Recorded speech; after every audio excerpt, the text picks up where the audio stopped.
കൽത്തൂണിലേക്ക് കെട്ടിയിടപ്പെട്ട് കാരിരുമ്പിന്റെ കായബലമുള്ള പടയാളി ചാട്ടവാറുകൊണ്ട്, ചാട്ടവാറെന്ന് പറയുമ്പോ ഉരുക്കിൻ കഷണങ്ങളും ഈയക്കട്ടകളും കാരിരുമ്പാണികളും ചേർത്തുണ്ടാക്കിയ ഒരു മാരകായുധമായിരുന്നു ചാട്ട. ആ ചാട്ട കൊണ്ട് 33കാരനായ ഒരു ചെറുപ്പക്കാരന്റെ മൃദുല ശരീരത്തിലേക്ക് കാരിരുമ്പിന്റെ കരുത്തുള്ള പടയാളി ആഞ്ഞടിക്കുമ്പോ ഓരോ അടിയും അടി കൊള്ളുമ്പോൾ അടിക്ക് ശേഷം ചാട്ട തിരിച്ചു വരുമ്പോൾ മാംസക്കട്ടകൾ പറഞ്ഞു തൂങ്ങി ചാട്ടയോടൊപ്പം തിരികെ വരുന്ന മാരക മരണവേദന സഹിച്ചത് കുർബാനയാവാനാണ്.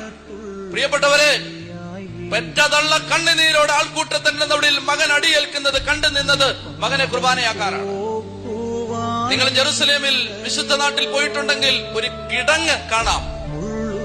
രാത്രി മുഴുവൻ അടികൊണ്ട് വേദനിച്ച് ശരീരം അവനെ വീണ്ടും വസ്ത്രം ധരിപ്പിച്ച് രാത്രി മുഴുവൻ ഒരു കിണറ്റിലേക്ക്, പൊട്ടക്കിണർ പോലൊരു കിടങ്ങിലേക്ക് കപ്പിക്ക